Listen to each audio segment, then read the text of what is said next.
Still rocking after all these years. This is the story of my rock and roll butler.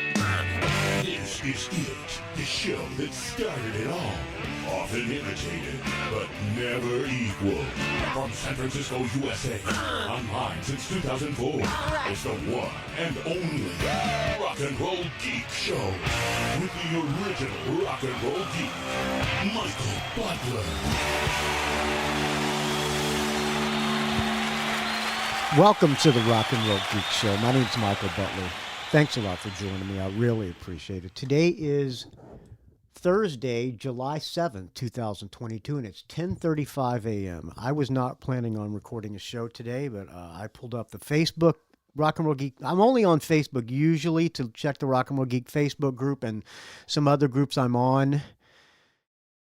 But sometimes I get on there and post some stupid shit. Anyway, I was on the Rock and Roll Geek Facebook group, and I saw a post from Stephen Crocker. It said, I only saw Nazareth a couple of times, but they were great. R.I.P. Manny Charlton. I went, what the fuck? And I didn't, and then there were posts on there that it hasn't been confirmed yet. And then there got to be several other posts. By the way, this picture he posted was a poster of Nazareth at the Jacksonville Coliseum, June 10th, 1980. Special guests Blackfoot and Marseille. I was at that show. Well, anyway, the day went on. Once somebody posts that, you say, oh, it's not confirmed. But you generally think, oh, well, the reason it was posted was because his grandson posted R.I.P. Granddad. And it was a picture of him and his two grandkids, or one of his grandkids and another kid. I'm assuming they were both his grandkids.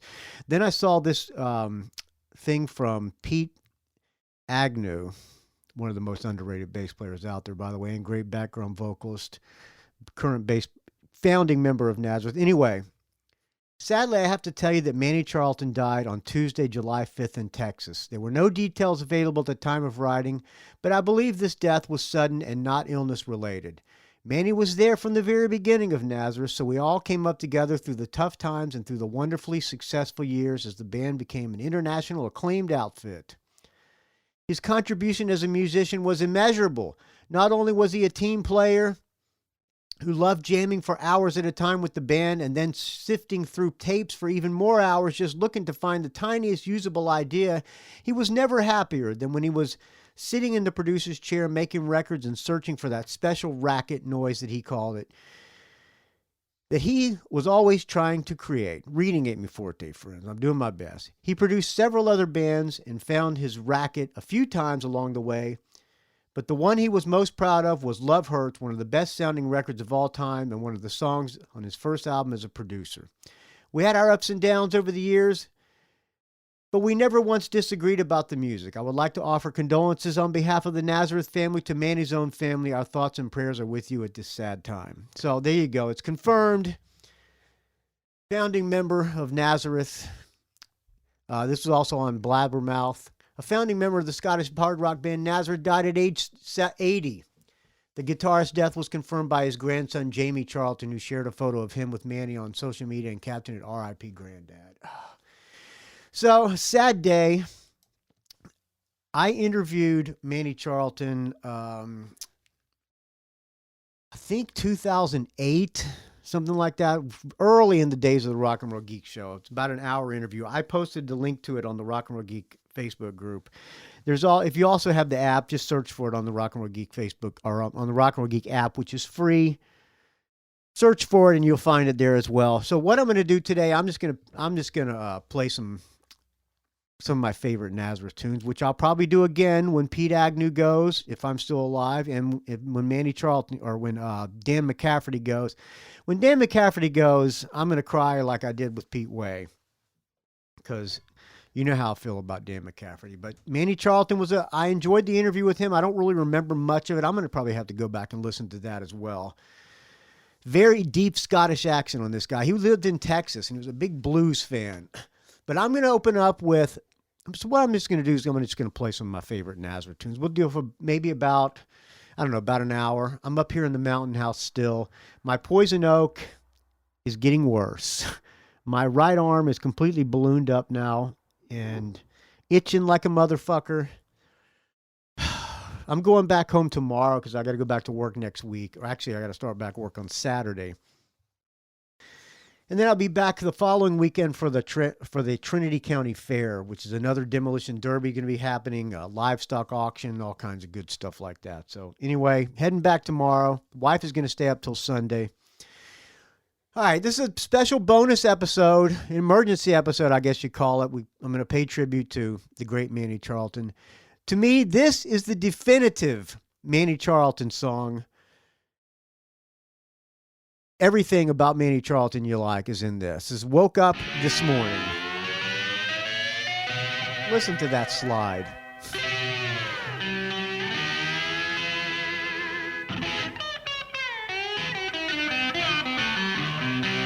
By the way, I'm not drinking because it's too early. I'm drinking iced tea because I got a lot of work to do around here. I got to weed eat. I got to do some other things. So, no drinking till this afternoon.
There you go. Manny Charlton on slide guitar, one of the greatest slide players out there too. First time I ever saw Nazareth, I've told this story many times. I believe it was the Expect No Mercy tour, Jacksonville Coliseum. The announcer came on. It was Nazareth, Sammy Hagar, and Todd Rundgren's Utopia, I think. And Cheap Trick might have also been on the bill, but it was like they cut the Coliseum, I think, in half because it wasn't, I don't know, it wasn't that great ticket sales, I guess. But I remember the announcer came on and said, ladies and gentlemen, Dan McCafferty has been in a car accident, so he will be performing the entire show seated. But please expect no mercy, or something to that effect. And he comes out, he's sitting down. I think they carried him out. They either carried him out or he walked on a cane. And he sat down and they opened up with Telegram. Oh man, what a fucking tune that is. They opened up with Telegram and Dan McCafferty lit up a joint, took a couple of hits and handed it down to the front row. Oh man, it was a great rock and roll show. Every band was great too. This is Sammy Hagar. What was it? Maybe I'm going to say either the one with Turn Up the Music, which is, what is that? Musical Chairs. It might have been Musical Chairs or the one after that. Could have been his live album. I think it might have been Sammy Hagar live. Good times. And I was a Nazareth fan ever since. Dan McCafferty, as you know, my top 3 lead vocals of all time. Like I said, when he dies, I'm going to be very, very sad. The Butlers were supposed to open for Nazareth in 2012 or something like that.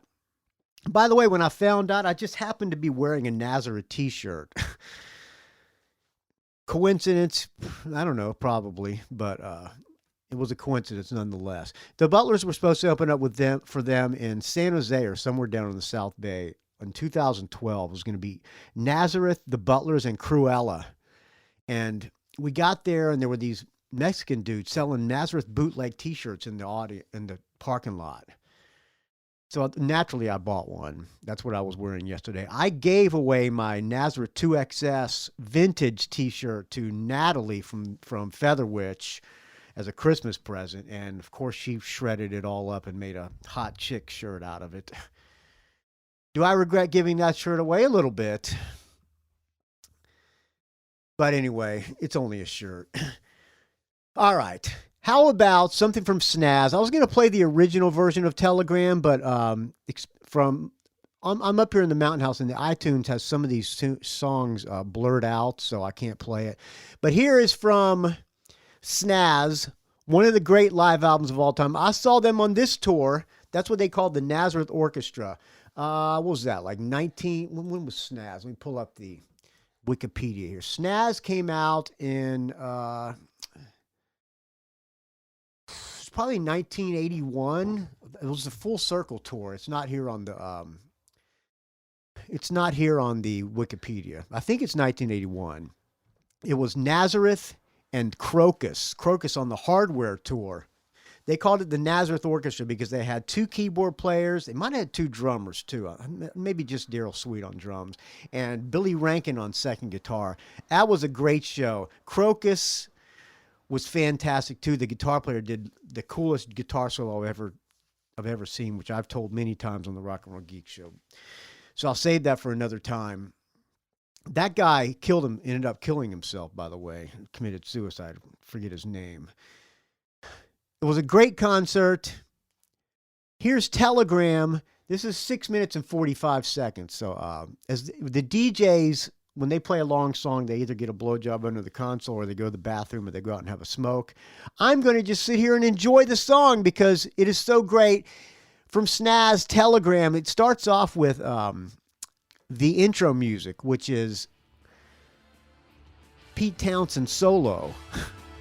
Nothing wrong with that either.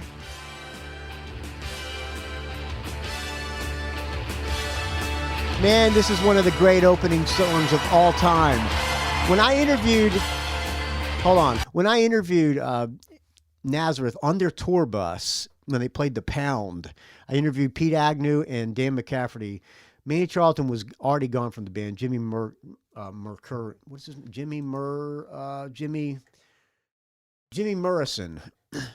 was in the band. I interviewed Dan and Pete on the bus, and I gave them my dream set list. It was a good time. They got a kick out of my stupid questions. All right. Back to you, Nazareth.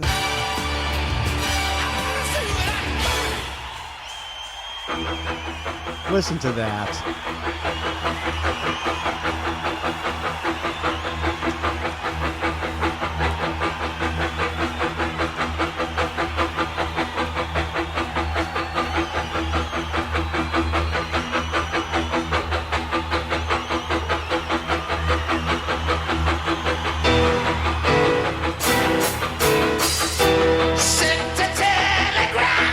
Oh, those vocals make me smile all the time. Listen to that. And Manny Charlton, the guitar going through the chorus, or the phase shifter, phase 90 probably.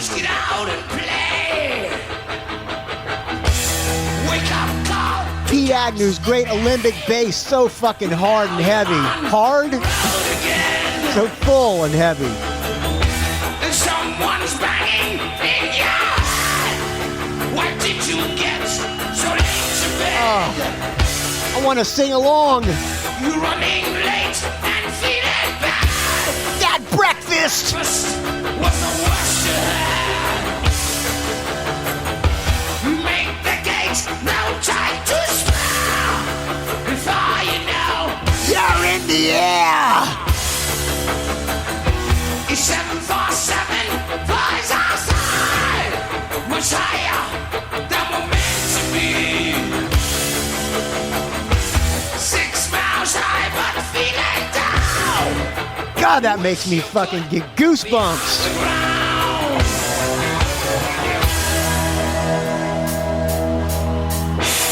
Find your bags, walk for miles. Customs man is waiting there. Immigration, not delay. You wonder if you ever play. Limousine is standing by. Get inside, drive a while. FM station sounding good. Getting better every mile.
for rock and roller.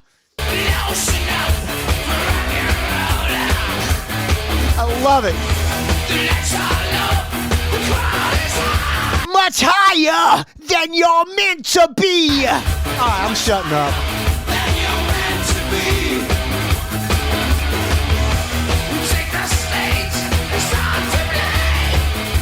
The lights come up for all to see. Oh man, is that fucking good or what? Oh shit. Woo. All right. Man, that gets me going every time. If that doesn't get you going, friends, I don't know. You must be dead. Whew. All right. From Hair of the Dog, the first album that Manny Charlton has sole producer credits on. He co-produced Rampant, so at least the credits on Wikipedia. By the way, my friend Robert Lawson wrote a great Nazareth book. Go out there and get it. Robert Lawson, I don't know if you're listening to this, but yeah. Post on the Rock and Roll Geek show where people can, on the Rock and Roll Geek Facebook where people can buy your book. He wrote a great book covering Nazareth's entire career. Really good. All right. First album that Manny Charlton completely produced, but this album is the reason that Axl Rose wanted Manny Charlton to produce Appetite for Destruction. He said, get the guy who did Hair of the Dog. We want the guy who produced the Nazareth's Hair of the Dog album. Because as you know, or may not know, what's his name? Axl Rose, major Dan McCafferty fan. I mean, his vocals pretty much copied Dan McCafferty. So they got, Manny Charlton came in to do their demos. You know, they were doing the album. They started doing demos, or maybe that was the audition for him to produce. I don't know how the details. I did talk to him about it when I interviewed him. I'm actually going to have to go back and listen, or go back and listen and you'll get the full details. So he came in and he did all the demos for that album, and I have not heard the demos. If anybody has them, please don't send them to, or don't send them to me at rockandrollgeek@gmail.com, because that would just be wrong. And they wanted him to do the album, but he was getting ready to go in and do the Nazareth album called, I believe it was Cinema. And he said he didn't scheduling conflicts. So then they ended up getting Mike Klink in there to do it, and the rest is history. But yeah, great album, Hair of the Dog. Come on, man. I was going to play Beggar's Day, which is a great one as well. Every song in this fucking album is great. The album cover, great album cover, done by, was it say who did the album cover on this thing? Well, you've seen the album cover. I don't know who did the album cover. I should know. As a Nazareth fanatic, I should know. Robert Lawson, chime in and let me know why I'm such an idiot and don't know the guy who did the album cover. I believe he's the same guy who might have done No Means City as well. Half the songs on this album are blurred out in my iTunes, so I'm not going to play Beggar's Day, but I'm going to play, you can just drop the needle anywhere on this album, it's all great. I'm going to play Miss Misery.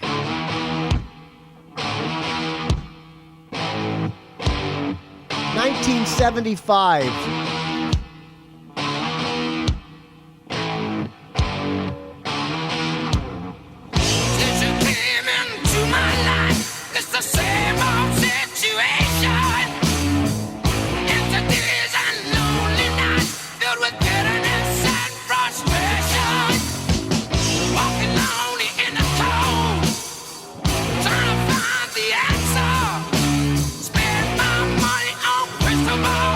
In a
What an album that is. Listen to Manny's tasty outro.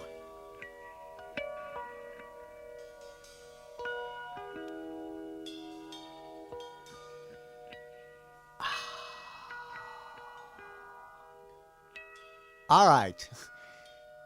Back to 1973, Loud and Proud. We're going to take you back to the Loud and Proud album now. All right. I could have played, the hit song of this album was the Joni Mitchell cover, This Flight Tonight, but I played it on the covers, the first covers episode I did, which I need to do another one soon.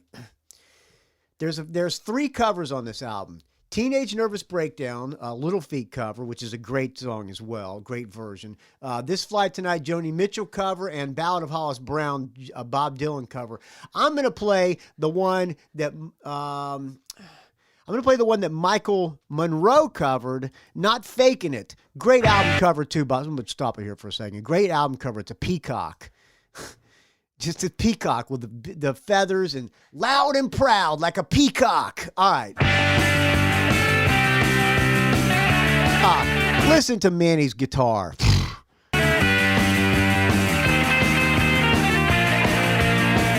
Produced by the great Roger Glover from Deep Purple.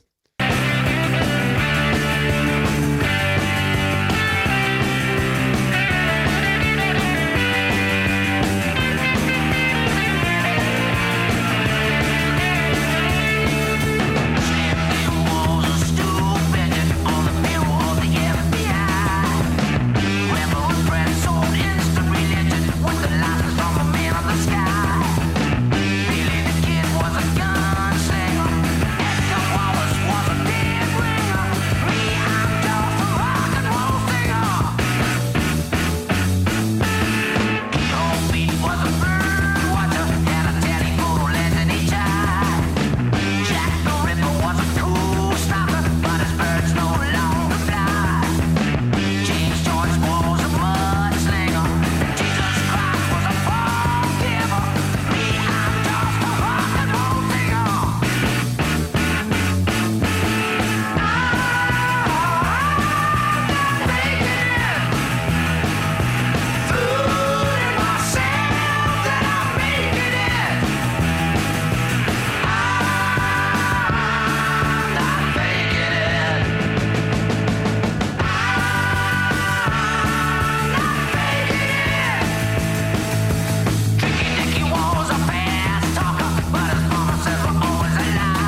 There you go.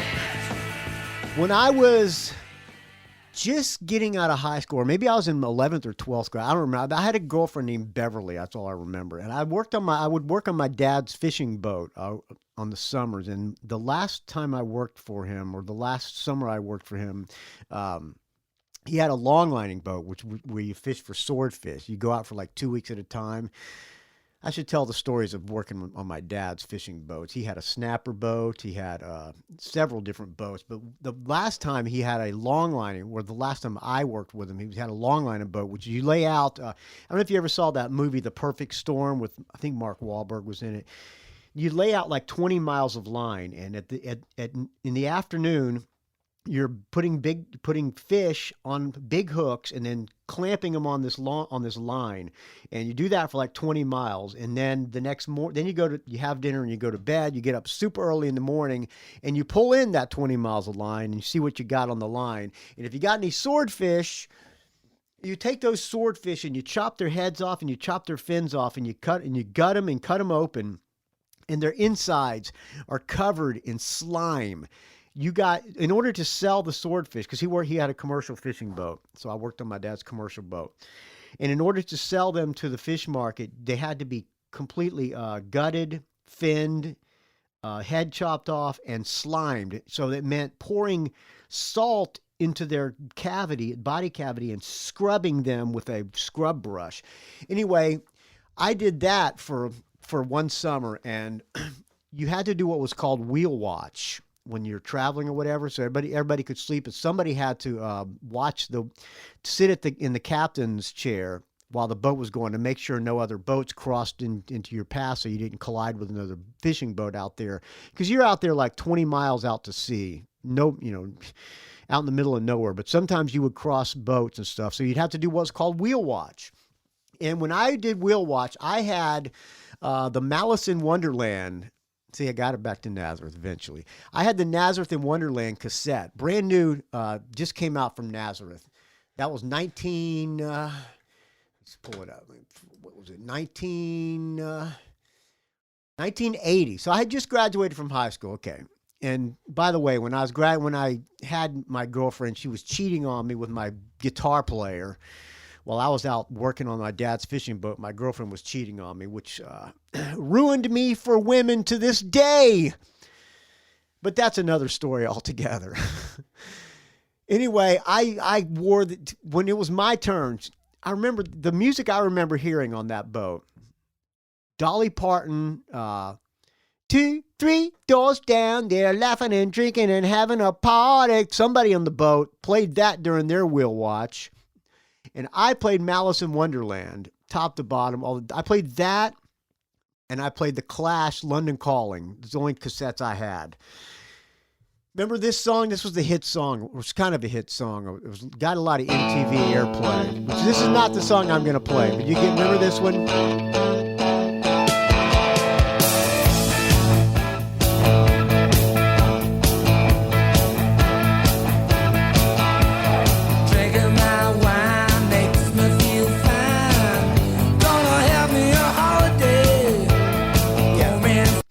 This had Zal Clemenson. I believe this is the second album he did with Nat. Was Malice in Wonderland before No Mean City? Yeah, No Mean City was after Malice in Wonderland. No Mean City was before Malice in Wonderland, yeah. Anyway, so this is the second album that Zal Clemenson was on. Produced by Jeff Baxter from the Doobie Brothers. Which this was the beginning of the end for Manny Charlton, by the way. I remember him talking about this. He didn't like Jeff Baxter's super clean production. It wasn't rock and roll enough for Manny. But this album meant a lot to me because I played it over and over again on my dad's fishing boat. And my favorite song, well, there's two favorite songs on this album. One of them is Hearts Grown Cold, which I'll play a little bit of Hearts Grown Cold. It's a ballad. Not really in the mood for ballads at the moment, but listen, we'll take it to the chorus. What a ballad this is, too. Listen to Dan's vocals.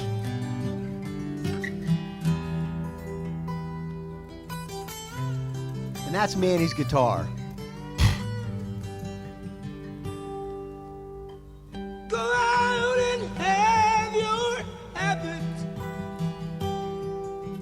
Yeah.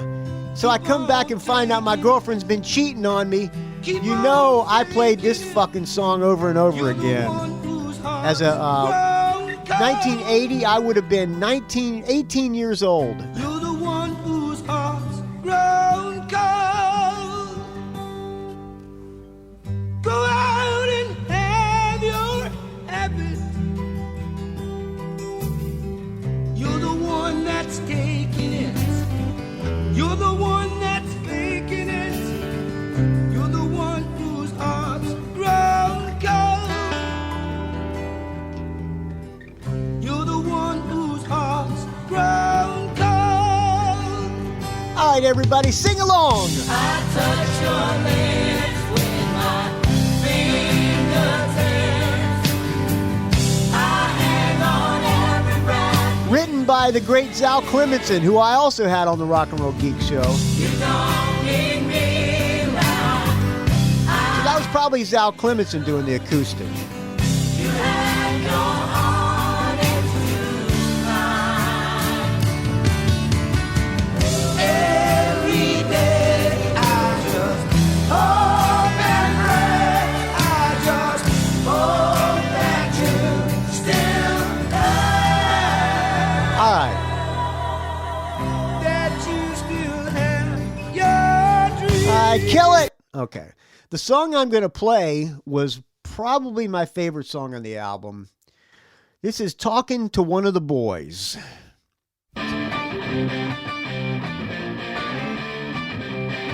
Everyone says connection is easy. Another great Dan McCafferty vocal. Listen to Manny.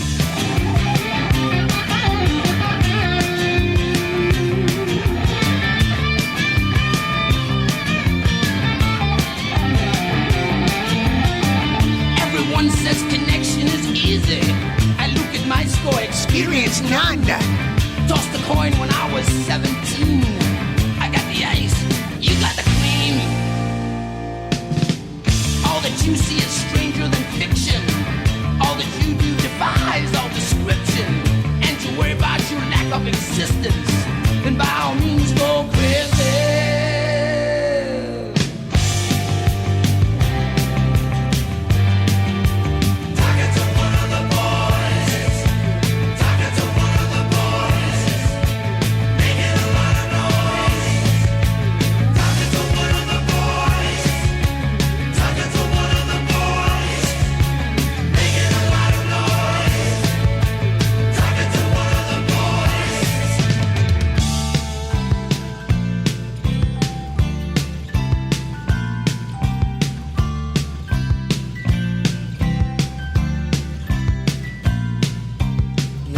Boys told me what was going on last night. One of the boys said if I tried it, everything would be alright.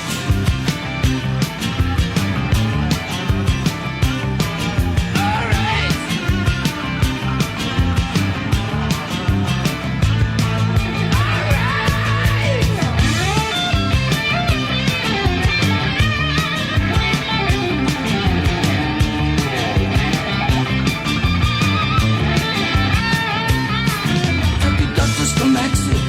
The Messiah, his black book is gospel, his scripture unclean, his mass contemplation, a blind congregation, his chapter, his verse, and his prophet obscene. Correspondence, the back of a sin rag. If this is deliverance, life is a drag. Searching salvation, your sight lines get hazy. You got it right, go crazy.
right, there you go. Malice in Wonderland, an underappreciated album in my opinion. A lot of people don't like it. I believe that my friend Robert Larson can't stand this album. If I'm wrong, I apologize, Robert. But yeah, I like it because it just brought back some. It just it was an important part of my youth. I should say. Now, a lot of people's favorite album is Expect No Mercy from 1976, I think. Is it from 1976? Oh, 77. Produced by Manny Charlton. Lots of great tunes on Expect No Mercy. Oh, I should play more than one, probably. You got, well, I'll play the best. I should probably do a few songs from Expect No Mercy, but this is the definitive Nazareth.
Yeah, there's some great tunes on this album.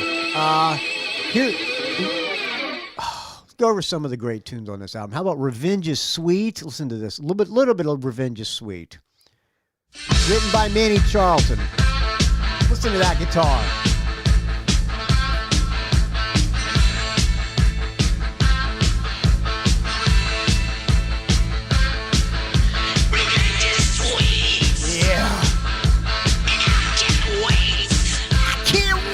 Down the streets. Come on, don't be late. Oh, that's so good. I don't want your sympathy, so don't go shedding no tears for every round that don't know how Dan McCafferty can sing like that.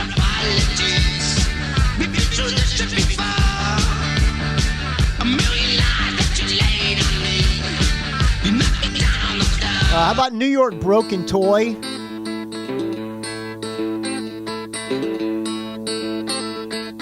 Listen to that guitar.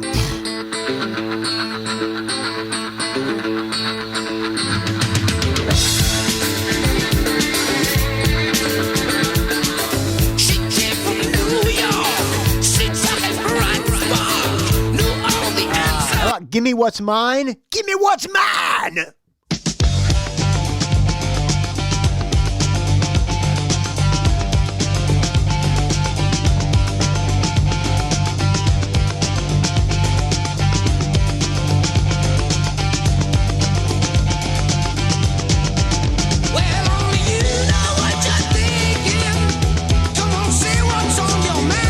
Manny Charlton's guitar sounds great. How about this one was a semi-hit, I believe. Also written by Manny. Is this Manny's song?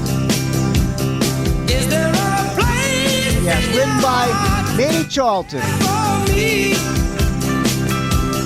Is there some space where the parking sign says free? Maybe there's just one little spot. Maybe some corner that you forgot. Is there a place in your heart left for me? All right, but we're going to play an entire song, my favorite song on this album, which is one the Butlers have played live a few times. I did not choose to play this live, but I certainly was not going to turn it down, especially when I got the chance to sing lead vocals on this. I also played this song in another band with my friend Darby Gould, who was lead vocals, female Darby Gould, the beautiful and talented Darby Gould. Here is "Shot Me Down," also written by written by Manny Charlton. Shot me down.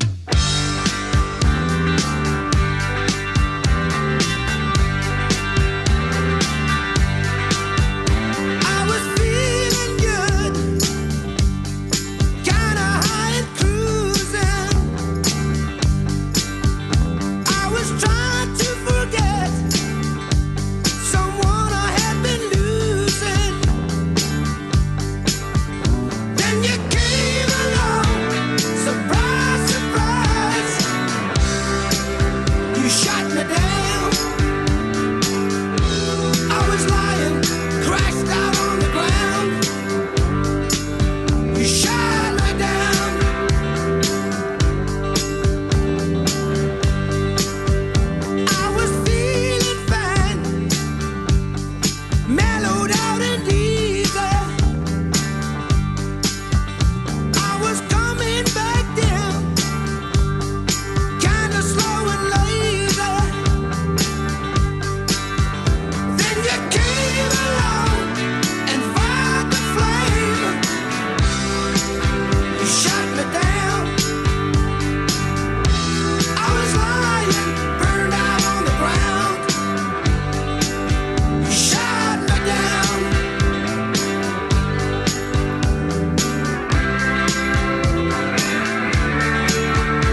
There you go. Shot Me Down.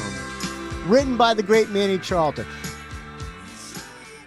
An album I don't know too much about, Playing the Game, also produced by Manny Charlton. Came out in 1976? Yeah, 1976. This song is the opening track, Somebody to Roll. Listen to that.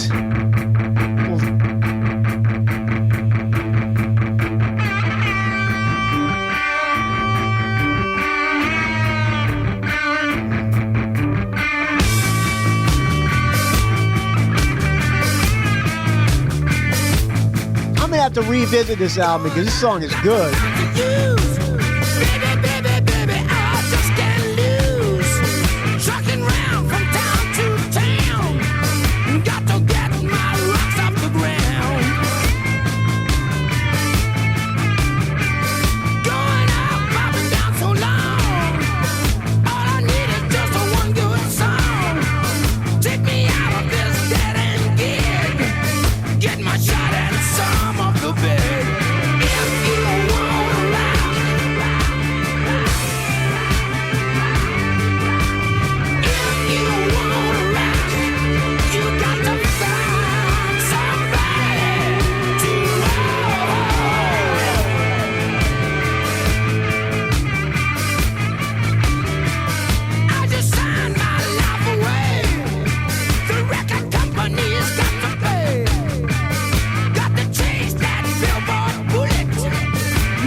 There you go.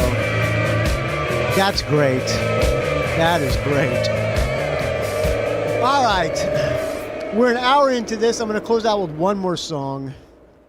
Back to one of my favorite, stop. Okay. I might as well let it play. Vigilante Man, written by Leon Russell.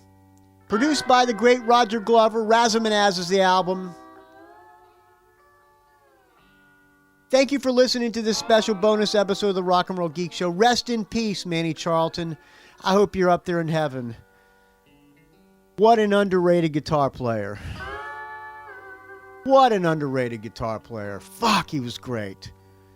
Hey. Rest in peace, Manny Charlton. Thank you for listening, friends. Please keep the donations coming. It's a value for value. If you get any value out of this, please contribute. rockandrollgeek.com. You know how to reach me. I'll talk to you soon. I'm going to let this roll out. Remember, stay frosty and keep sticking it to the man. Defiance, not compliance.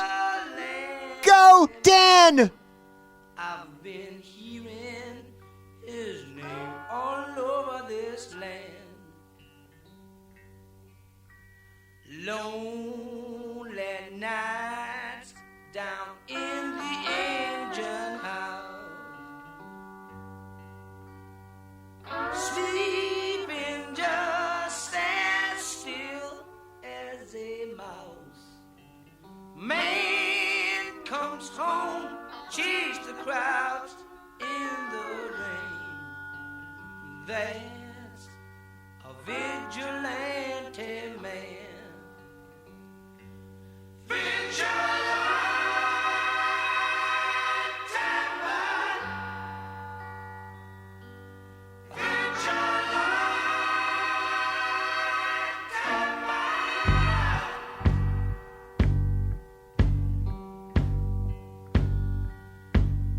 Well, I ramble around from town to town.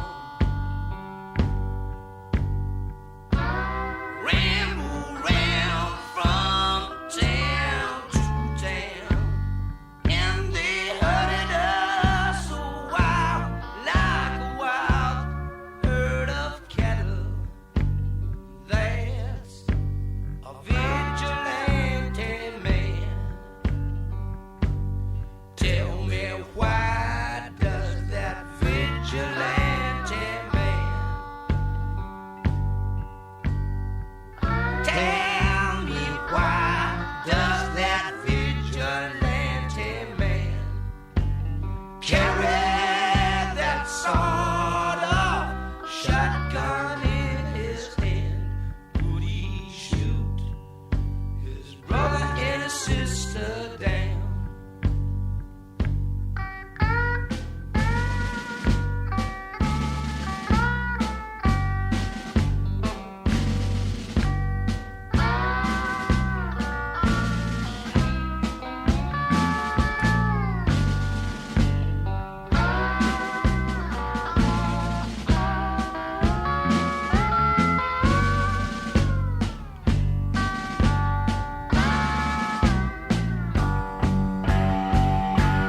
Have you seen that vigilante man? Have you seen that vigilante man? Have you seen that vigilante man? I've been hearing his name all over this land.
It's a rock and roll geek train wreck.